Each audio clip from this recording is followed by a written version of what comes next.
Welcome to SVG-TV News for Monday, February 20th, 2017. I'm Lafern Fraser with the details. Expressing regret that the local private sector has not invested more into the actual construction of the Argyle International Airport, Prime Minister Dr. Ralph Gonsalves made a plea for them to be more proactive now that the air facility is here. Dr. Gonsalves, who was addressing the media at a briefing today, said he had urged the private sector to be part of building the airport, which includes facilities such as ground handling, cold storage, and hangars.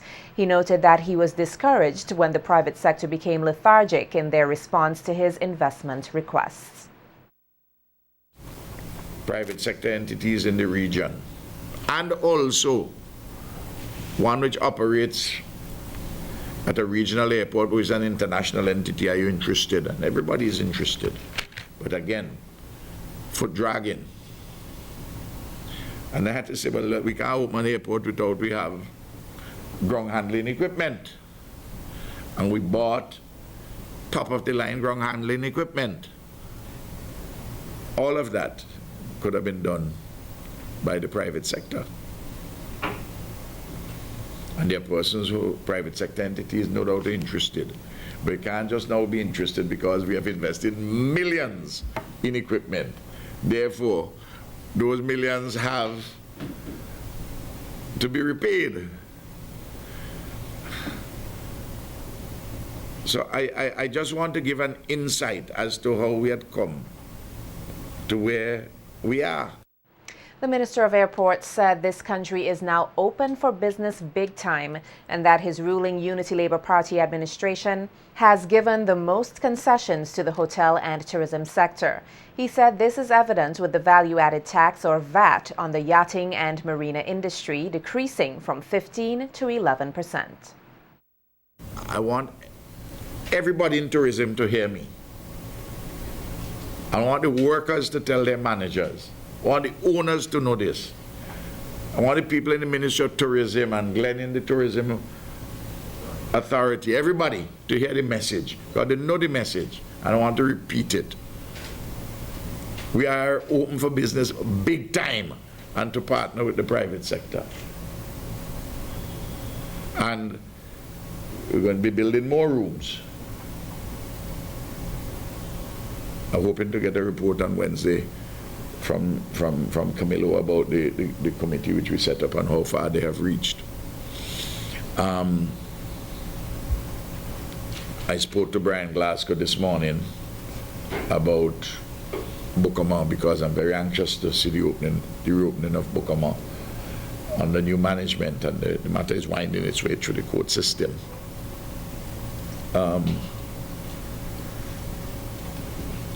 And lots of people are interested in investment. Elaborating on the Bucama Bay Resort, the Prime Minister said although he has not been officially informed of the details of charges against former investor Dave Ames in the English court, as the leader of this country, he is anxious to see the resort operational again. Whether this is something helpful to him in his work or not, and he says that he's seeking an assessment from the person who is advising him legally. And I would like to see, I have my own views as a professional lawyer and who's somebody who understands the law broadly, but I wouldn't venture an opinion in it without, in a situation like this, without getting the proper advice. But I would not, this occurrence will not change my original statement that the government will not sit back idly to watch the asset go to waste. Addressing the matter of passport fraud, the Prime Minister and Minister of National Security said he is seeking answers as to how the 2016 National Queen, Nikki-Anna Williams' passport was duplicated. At a media conference today where he handed out free copies of his latest book entitled Our Caribbean and Global Insecurity and highlighted his recent trip to Guyana for a CARICOM event, the Prime Minister said that even the best countries have some challenges with identity theft. a weakness inside of the passport office itself. A weakness connected to personnel, somebody who is not there any longer. And I think they're seeking to get the proper answers in relation to that. What is being done at the moment is a review of the process. It may or may not reach to that particular stage, because and those who are charged with those kinds of responsibilities would have to make that judgment, because sometimes it is not every wrong you have evidence to show that it is a criminal wrong. The Prime Minister revealed that there is an investigation into the matter, and he assured that all the Passport and Immigration Department is continuing to ensure that they tighten up checks and balances of issuing passports. Immediately I said I want to find out how did this, given the foolproof checks which you have, how did this one essentially slip through the cracks? And fortunately that passport is no longer in use, because it is expired within the 5-year period. And I know that there are certain other checks which are being made, which I wouldn't comment upon, save and except to say that what has been done thus far seems to have been a weakness connected to personnel.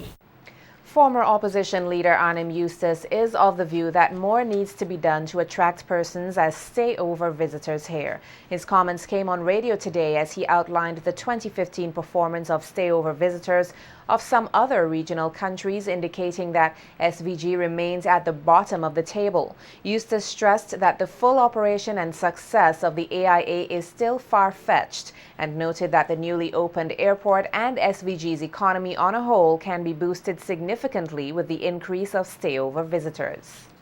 For us, we are so low down on the ladder in terms of tourism arrivals.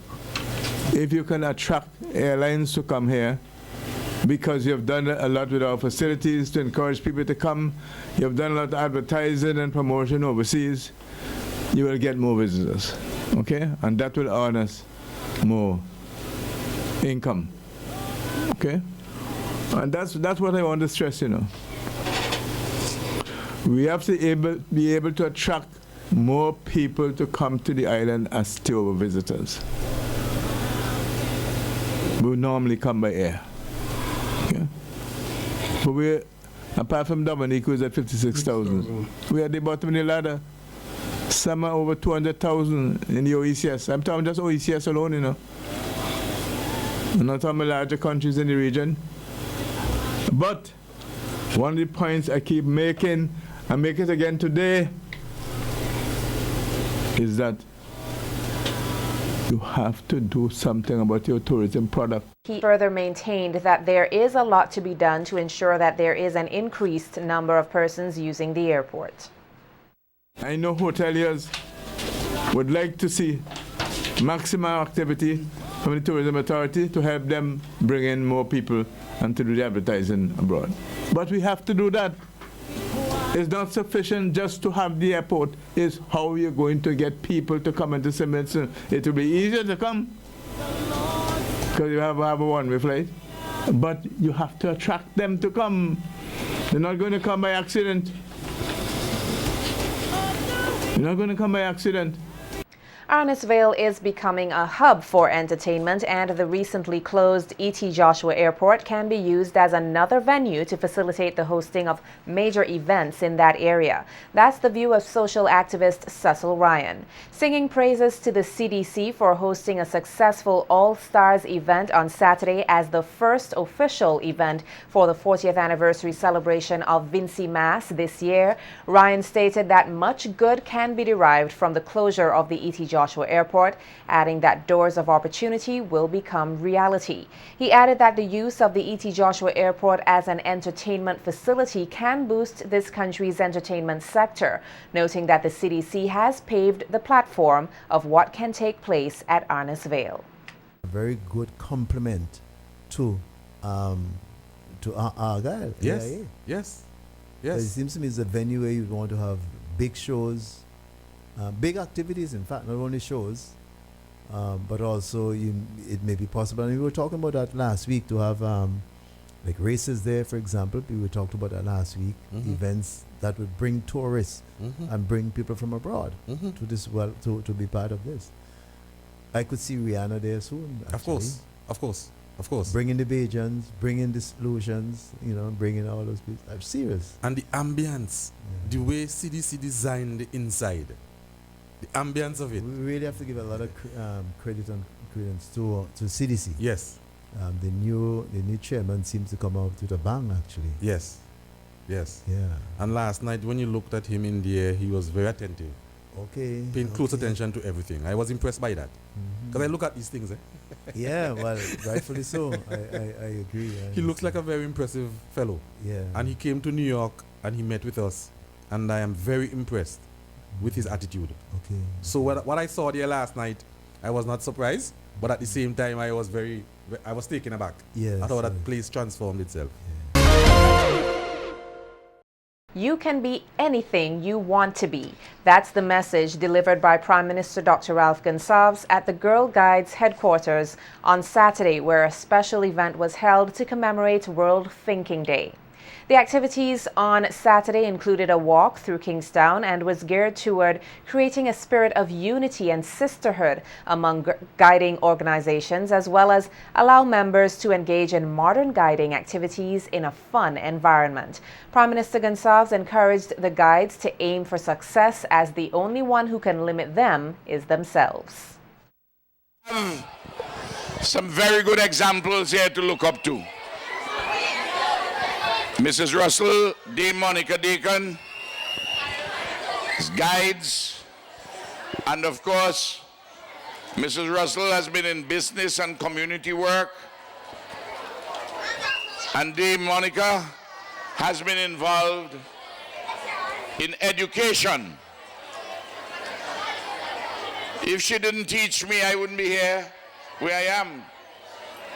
So, you have to aspire to what you want to be, and the only person to put limits on your creativity, on your mind, and what you can do is you in communion with God. Don't let anybody else do it. You can be whatever you want to be. You hear me? And never forget that although you're not better than anybody, nobody is better than you. Also making remarks was the president of the SVG Girl Guides Association, Gwendolyn Russell, who stated that last week was a fulfilling one for the guides, and noting that guiding activities create not only a chance to gain experience, but also to have fun.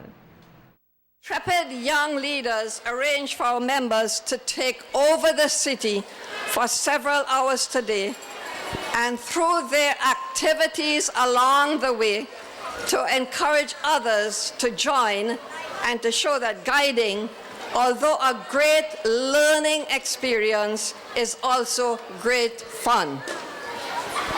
It has also been an exciting and meaningful week for many of our members. Approximately 150 guides and rangers participated in the military parade at the opening ceremony of the Argyle International Airport, and about 40 rangers assisted with protocol on Tuesday when the first planes arrived at the airport. Today, we celebrate our special day. Giving the girls a few words of encouragement was Lisa Hanna, a member of parliament from Jamaica and winner of the Miss World pageant for her country in 1993. The young MP said girls must have confidence in themselves and their abilities, as well as develop a sense of pride in order to command a sense of respect from those around them. You are going where? Forward, not where. So the first thing I would say to you is get your confidence. And confidence takes practice in growth, right? So start loving yourself. The second thing I would say to you as a girl guide and as a young woman, have pride in yourself. Being elegant does not need to be overexposed.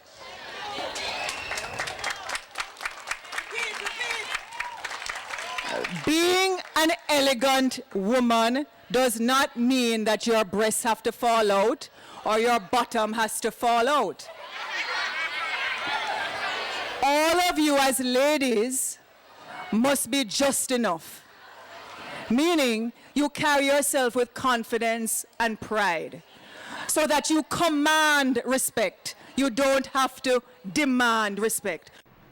In its quest to eliminate HIV and AIDS, tuberculosis and malaria, the OECS Regional Coordinate Mechanism today hosted a workshop dealing with these issues. According to the director of the OECS RCM, Joan Didier, the 6 member countries were able to secure a grant of $5.2 million from the Global Fund to help with the fight against these diseases. Didier explained that the grant focuses on building the capacity of civil society so that they can become more involved in providing the services for key populations.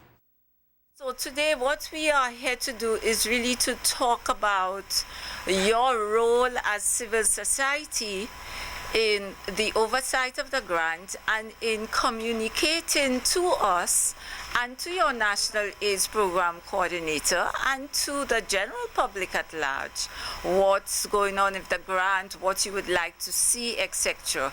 It is critical that you are able to come to the table and that you are able to express your views, because sometimes people in project management believe they know what's good for you and don't acknowledge the fact that you are in the best position to say what works best for you. The countries involved in the project are Antigua and Barbuda, Dominica, Grenada, St. Kitts and Nevis, and SVG. The police here are investigating the circumstances which led to the death of Andrew Nero, a 42-year-old resident of Green Hill. According to reports, a fire which occurred around 1 a.m. this morning completely destroyed the wooden house owned by Samuel Knights, killing Nero, who was an occupant of the said house. Speaking with our SVG-TV news team, Knights recounted the events which unfolded. The house burned down, but he killed himself at a young age. He didn't drunk, he didn't drinking. When I left him home, since Saturday night, he was carrying on, and he didn't drink. Sunday morning, same thing, I we talked to him. I even threatened him to put him out of my place, just for he behave himself. And it didn't make no sense. I left my nephew home, sit down on the kitchen step.